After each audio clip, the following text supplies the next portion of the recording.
తన గౌరవానికి తగ్గట్టు ఆ ముఖ్యమంత్రి అనే పదవికి ఆ స్థాయికి తగ్గట్టుగా ఆయన పనిచేయాలి, మాట్లాడాలి. కానీ ఆయన ముఖ్యమంత్రి అనేటటువంటిది మర్చిపోయి ఏదో ప్రతిపక్ష పార్టీలో ఏదో నాయకుడిగా కొనసాగుతున్నా అనేటటువంటి ధోరణితో ఆయన మాట్లాడుతున్నటువంటి తీరు నిజంగా అహంకారాన్ని, ఆయన లోపల ఉన్నటువంటి అహంభావాన్ని, అధికారం మత్తులో ఆయన ఎట్లా తేలియాడుతున్నాడో చాలా స్పష్టంగా తెలంగాణ సమాజానికి కూడా అర్థమవుతూ ఉంది, కనబడుతూ ఉంది. మా పార్టీ ఎమ్మెల్యేల ఇళ్ల చుట్టూ, ఎమ్మెల్సీల ఇళ్ల చుట్టూ తిరిగి కండువాలు కప్పడంలో ఉన్నటువంటి శ్రద్ధ రాష్ట్రంలో నిరుద్యోగుల సమస్యలు పరిష్కరించడంలో కానీ, నిరుద్యోగులను పిలిచి మాట్లాడడంలో కానీ ఏమాత్రం కూడా ఈ ముఖ్యమంత్రి కానీ, ఈ కాంగ్రెస్ ప్రభుత్వ పెద్దలు కానీ ఎవరు కూడా చూపిస్తలేరు. ఇంకా దుర్మార్గం ఏంటంటే ఇప్పుడే చాలా వీడియోలు, ఫోటోలు సోషల్ మీడియాలో చూస్తూ ఉన్నాం. సెక్రటరియట్ ఏరియా చుట్టూ, మొత్తం సచివాలయం చుట్టూ మొత్తం పోలీసుల రక్షణ, వేలాది మంది పోలీసులతో సచివాలయాన్ని వాళ్ళే దిగ్బంధించుకున్నారు. ఇక యూనివర్సిటీలు అన్నీ కూడా పోలీసుల నిర్బంధంతో, ఉస్మానియా యూనివర్సిటీ కానీ, జేఎన్టీయూ కానీ, అగ్రికల్చర్ యూనివర్సిటీ కానీ మొత్తం పోలీసుల నిర్బంధంతో ఆ యూనివర్సిటీలన్నీ కూడా అట్లనే తయారైపోయినాయి. ఏంది అసలు విషయం అంటే, వీళ్ళే గతంలో చెప్పినట్టుగా ఒక జాబ్ క్యాలెండర్ విడుదల చేసి వివిధ పోటీ పరీక్షలకు సంబంధించి, అది డిఎస్సి అయినా, గ్రూప్ 1 అయినా, గ్రూప్ 2 అయినా, గ్రూప్ 3 అయినా, పోలీస్ రిక్రూట్మెంట్ బోర్డు ద్వారా జరిగే ఎగ్జామ్స్ అయినా, ఇతర డిపార్ట్మెంట్ల ద్వారా జరిగే ఎగ్జామ్స్ అయినా, వాటికి సంబంధించి ఒక జాబ్ క్యాలెండర్ 2 లక్షల ఉద్యోగాలతో విడుదల చేసి సంవత్సరం లోపల 2 లక్షల ఉద్యోగాలు భర్తీ చేస్తాం విత్ డేట్స్, మేము గెలిచిన తర్వాత ఫస్ట్ క్యాబినెట్లో నిర్ణయం తీసుకొని ఆ జాబ్ క్యాలెండర్ రిలీజ్ చేస్తామని చెప్పారు. కానీ ఆ మాటను వీళ్ళు నిలబెట్టుకోలేరు. గతంలో ఇదే అశోక్ నగర్లో కోచింగ్ సెంటర్ల చుట్టూ రాహుల్ గాంధీ గారు, రేవంత్ రెడ్డి గారు, ఆనాడు మధుయాష్కి గౌడ్ గారు, చాలామంది కాంగ్రెస్ పార్టీ సీనియర్ నాయకులు తిరిగి నిరుద్యోగులను కలిసి వాళ్ళతో మాట్లాడి అప్పటి మా ప్రభుత్వంపై అడ్డగోలుగా విమర్శలు చేసి నిరుద్యోగుల్లో, యువతలో ఒక రకమైనటువంటి ఆందోళనను, మా పట్ల వ్యతిరేక భావాన్ని ప్రేరేపించినారు. మరి ఇవాళ వీళ్ళు అధికారంలోకి వచ్చినాక ఆనాడు ఏవైతే ప్రతిపక్షంలో ఉన్నప్పుడు వాళ్ళని కలిసినప్పుడు కానీ, రాహుల్ గాంధీ వచ్చినప్పుడు కానీ, వీళ్ళ మేనిఫెస్టోలో కానీ, వీళ్ళ ఎన్నికల ప్రచార సభల్లో కానీ వాళ్ళకి ఏవైతే మాటలు చెప్పినరో ఆ చెప్పిన మాటలు నిలబెట్టుకోకుండా ఇవాళ నిరంకుశంగా ఒక నియంతలాగా ఈ ముఖ్యమంత్రి రేవంత్ రెడ్డి ప్రవర్తిస్తున్న తీరును బీఆర్ఎస్ పార్టీ చాలా తీవ్రంగా ఖండిస్తున్నది. మీరే చెప్పారు మెగా డిఎస్సి వేస్తాము 25,000 ఉద్యోగాలతోని, టీచర్ ఉద్యోగాలతో అన్నారు. ఇవాళ గ్రూప్ 2లో 2,000 పోస్టులు పెంచి నోటిఫికేషన్ ఇస్తామన్నారు ఆనాడు. గ్రూప్ 3లో 3,000 పోస్టులు పెంచి నోటిఫికేషన్ ఇస్తామన్నారు ఆనాడు. స్వయంగా నేను ఆడ ఎమ్మెల్యేగా ఉన్నా, మా వివేక్ గారు ఎమ్మెల్యేగా ఉన్నారు. అసెంబ్లీలో ఆనాడు సిఎల్పి నాయకులైనటువంటి బట్టి విక్రమార్క గారు గ్రూప్ 1లో 1:100 మెయిన్స్కి పిలవాలని చెప్పి ప్రభుత్వాన్ని, అప్పటి ప్రభుత్వాన్ని మమ్మల్ని డిమాండ్ చేసిండు. అసెంబ్లీ రికార్డ్స్లో కూడా అది ఉన్నది. కానీ ఇవాళ మీరేం చేస్తూ ఉన్నారు? ఆనాడు మీ అవకాశం కోసం, మీరు గద్దెనెక్కడం కోసం నిరుద్యోగులను వాడుకొని యువతను రెచ్చగొట్టి పబ్బం గడుపుకొని ఒడ్డెక్కేదాకా ఓడమల్లన్నా, ఒడ్డెక్కినాక బోడమల్లన్న అన్నట్టుగా ఇవాళ అధికారంలోకి వచ్చిన తర్వాత నిరుద్యోగులను పక్కన పడేసి వాళ్ళతో కనీసం చర్చలు జరపకుండా, మాట్లాడకుండా, వాళ్ళను పిలవకుండా ఇవాళ వాళ్ళను ఉగ్రవాదుల్ని చూసినట్టు చూస్తున్నారు. అరే ఏందా దుర్మార్గం? ఈ చల్లటి చలిలో మొత్తం వాన పడుతుంటే తెల్లారి 4 దాకా నిన్నగాక మొన్న అశోక్ నగర్లో, దిల్సుఖ్ నగర్లో నిరుద్యోగులు ఆందోళన చేస్తే ఒక్క కాంగ్రెస్ నాయకునికి కూడా కనబడదా? 3-4 దీక్షలు, నిరాహార దీక్షలు చేస్తే ఒక్క కాంగ్రెస్ నాయకుని కూడా కనబడకపోగా ముఖ్యమంత్రి ఏం మాట్లాడతాడు? వాళ్ళు ఒక్కరు కూడా పోటీ పరీక్షలకు ప్రిపేర్ అయితే లేరు, వాళ్ళు దీక్షలు చేస్తున్నారని మాట్లాడతారు. మోతీలాల్ అనే సోదరుడు పోటీ పరీక్షలకు ప్రిపేర్ అవుతున్నట్టు, ఆయనకు హాల్ టికెట్ వచ్చినట్టు నిరుద్యోగులందరూ సోషల్ మీడియాలో పెట్టేసరికి నీ మూతి మీద దేనితో కొట్టినట్టయిందో ముఖ్యమంత్రి నువ్వే ఆలోచన చేసుకో. ఇంకా కొంతమంది గురించి ఏం మాట్లాడతాడు? వాళ్ళకు ఉద్యోగాలు లేవు కాబట్టి రాజకీయ నిరుద్యోగులు వాళ్ళకు ఉద్యోగాలు కావాలని వాళ్ళు దీక్షలు చేస్తున్నారని అవహేళన చేస్తూ మాట్లాడతారు. మరి నువ్వు కూడా గతంలో చేసినావు కదా, నువ్వు కూడా ముఖ్యమంత్రి ఉద్యోగం కోసమే చేసినావు అని అనుకోవాలా దీక్ష? నువ్వు కూడా గతంలో పోరాటం నిరుద్యోగుల తరపున కొట్లాడినావు కదా, మాట్లాడినావు కదా, నీ ముఖ్యమంత్రి ఉద్యోగం కోసం నిరుద్యోగులను వాడుకున్నావు అని చెప్పి ఇప్పుడు వాళ్ళు అనుకోవాలా? ఇక వీటికి పైపెచ్చు ఒక కాంగ్రెస్ పార్టీ నాయకుడు రేవంత్ రెడ్డి గారి శిష్యుడు మాట్లాడతాడు, వాళ్ళు బలిసి దీక్షలు చేస్తున్నారు, బలిసి నిరుద్యోగులు రోడ్డు ఎక్కుతున్నారు, పోరాటాలు చేస్తున్నారని కాంగ్రెస్ పార్టీ నాయకుడు మాట్లాడతారు. అంటే ఇవాళ వీళ్లకు కళ్ళు నెత్తికెక్కి, అధికారం మదం ఎక్కి, అహంకారంతో దుర్మార్గంగా వీళ్ళు నిరుద్యోగుల పట్ల చేస్తున్నటువంటి మాటలు, వ్యాఖ్యలు ఇవన్నీ కూడా ఇవాళ తెలంగాణ సమాజం గమనిస్తూ ఉంది. ఇప్పుడు వాళ్ళు అడుగుతున్నది ఏంది, నిరుద్యోగులు డిఎస్సి పరీక్ష వాయిదా వేయాలి. ఆగస్టు 5 వరకు డిఎస్సి పరీక్ష ఉండి ఆగస్టు 6 ఒక్కరోజు మాత్రమే గ్యాప్ ఉండి ఆగస్టు 7, 8 మళ్ళా గ్రూప్ 2 ఉంది అని చెప్పి వాళ్ళు ఆందోళన చెందుతున్నారు. కాబట్టి నేనేమంటున్నా అంటే గ్రూప్ 1 పరీక్షల విషయంలో కానీ, గ్రూప్ 2 విషయంలో కానీ, గ్రూప్ 3 విషయంలో కానీ, డిఎస్సి విషయంలో కానీ వాళ్ళు కొంత వ్యవధి, ఉద్యోగాలకు సంబంధించినటువంటి పోటీ పరీక్షలు పెట్టొద్దు, నోటిఫికేషన్లు ఇవ్వద్దని నిరుద్యోగులు మాట్లాడతలేదు. మేము ప్రిపేర్ కావడానికి సిలబస్ చేంజ్ ఉంటుంది కాబట్టి డిఎస్సికి ఒక రకమైన సిలబస్ ఉంటుంది, గ్రూప్ 2 కో రకంగా ఉంటుంది, గ్రూప్ 1 కో రకంగా ఉంటుంది. కాబట్టి కొంత మాకు వ్యవధి ఇవ్వండి ప్రిపేర్ కావడానికి అని నిరుద్యోగులు అడుగుతున్నారు. దాంట్లో తప్పేముంది? భేషజాలకు ఎందుకు పోవాలి ఈ ముఖ్యమంత్రి, ఈ ప్రభుత్వము? ఇంత అహంకారం ఎందుకు, ఇంత కండకవరం ఎందుకు మీకు? అంటే ఇప్పుడు ఏం ఎన్నికలు లేవనా?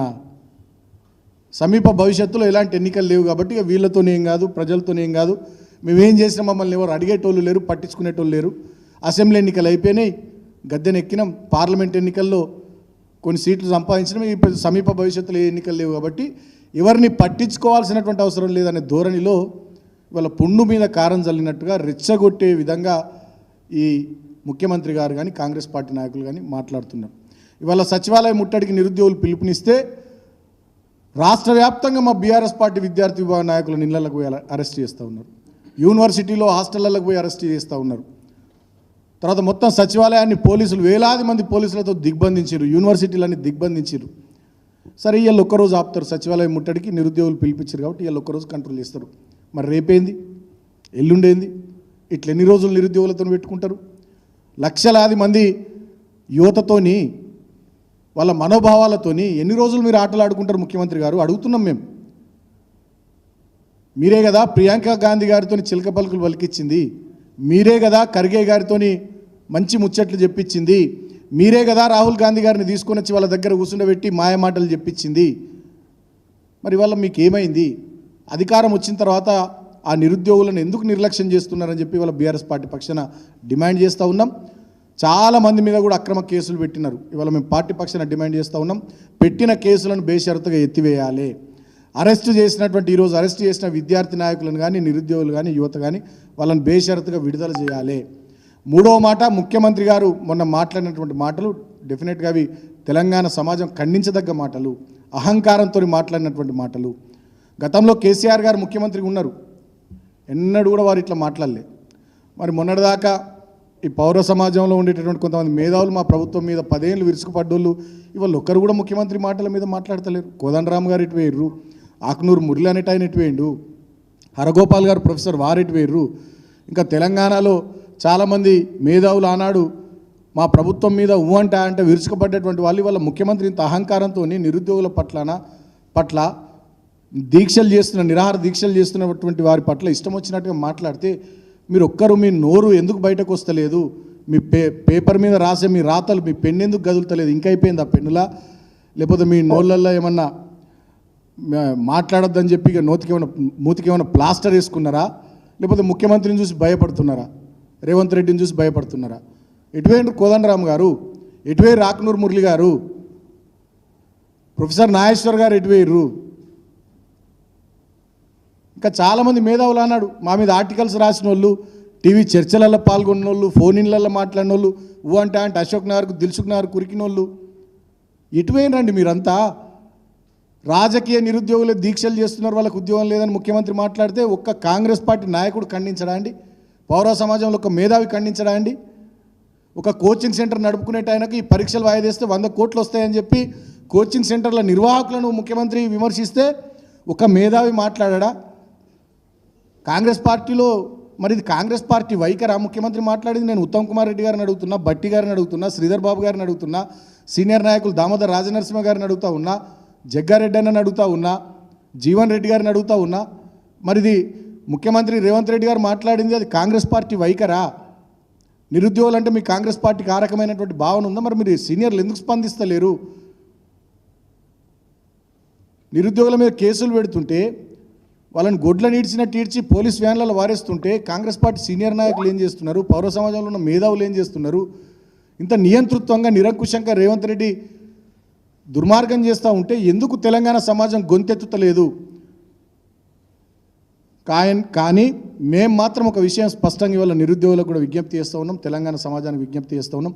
ఎవరు మీ వెనక ఉన్నా లేకున్నా కేసీఆర్ గారు, బీఆర్ఎస్ పార్టీ డెఫినెట్గా మేమంతా మీ వెనుకుంటాం. మీ పక్షాన ఈ ప్రభుత్వ నియంతృత్వ వైఖరి మీద కొట్లాడతాం, మీకోసం అండగా నిలబడతాం. ఇప్పటికీ మా వర్కింగ్ ప్రెసిడెంట్ గారు నిన్ననే చెప్పినారు, రాబోయే అసెంబ్లీ సమావేశాల్లో డెఫినెట్గా అసెంబ్లీ సమావేశాల్లో నిరుద్యోగుల పక్షాన బీఆర్ఎస్ ప్రధాన ప్రతిపక్షంగా గొంతెత్తుతుంది, గలం విప్పుతుంది. మీ పక్షాన ఖచ్చితంగా నిలబడతామని చెప్పి నిన్ననే మా వర్కింగ్ ప్రెసిడెంట్ కేటీఆర్ గారు చెప్పారు. క్షేత్రస్థాయిలో కూడా మీరు ఎలాంటి ఆందోళనలు చేసినా, కార్యక్రమాలు చేసినా ఇప్పటికే మా బీఆర్ఎస్ పార్టీ విద్యార్థి విభాగం మీకు అండగా నిలబడుతుంది. రాబోయే ఒక 4-5 రోజుల్లో ఇదే తెలంగాణ భవన్లో బీఆర్ఎస్ పార్టీ విద్యార్థి విభాగం డెఫినెట్గా ప్రతినిధుల సమావేశాన్ని కూడా పెట్టుకుందామని చెప్పి నిన్ననే కేటీఆర్ గారు, మా వర్కింగ్ ప్రెసిడెంట్ గారు మాకు ఆదేశం ఇచ్చినారు.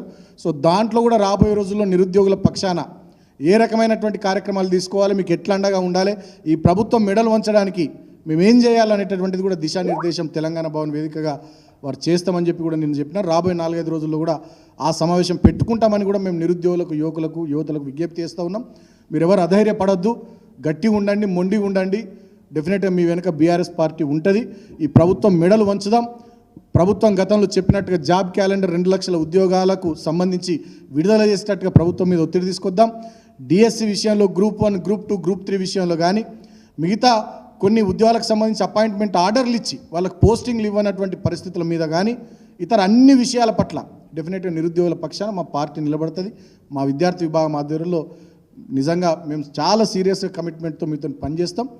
ఇప్పటికైనా నేను తెలంగాణలో ఉండే మేధావులు, గతంలో మా ప్రభుత్వంపై ఒంటి కాలు మీద లేచిన వాళ్ళు, అంటే ఇక ఉరికొచ్చిన వాళ్ళు, ఇవాళ మీరు కూడా గొంతులు విప్పాలి, గలాలు విప్పాలి. మీ నోళ్ళు ఎందుకు మూగబోతున్నాయి, మీరు ఎందుకు మాట్లాడతలేరు, ఈ జరుగుతున్నటువంటి పరిస్థితులు, దారుణాలు, దుర్మార్గాలు మీ కళ్ళకు కనబడతలేవా? ఇవాళ నిరుద్యోగులు మాట్లాడితే వాళ్ళని కొంతమంది పెయిడ్ ఆర్టిస్టులను మాట్లాడుతున్నారు కాంగ్రెస్ వాళ్ళు. మరి ఇదే నిరుద్యోగులు మీ చుట్టూ కూడా వచ్చారు కదా, మీరు ఎందుకు మాట్లాడతలే? కోదండరామ్ గారు, ఆక్నూరు మురళి గారు, నాగేశ్వర్ గారు, ఇటువైరు మీరంతా. దయచేసి పౌర సమాజం కూడా, తెలంగాణలో ఉండేటటువంటి బుద్ధిజీవులు, పౌర సమాజం మేధావులందరూ కూడా ఈ నిరుద్యోగుల సమస్యలకు సంబంధించి వాళ్ళు చేస్తున్నటువంటి పోరాటానికి మద్దతుగా అందరూ కూడా బయటకు రావాలి, మాట్లాడాలి. ఈ కమ్యూనిస్టు పార్టీలకు ఏమైనాయి నాకు అర్థమవుతలేదు. పోరాటాలే మా ఎజెండా అని చెప్పుకునే సిపిఐ కానీ, సిపిఎం కానీ నిరుద్యోగులు ఇంత పెద్ద ఎత్తున రోడ్ల మీదకి వస్తుంటే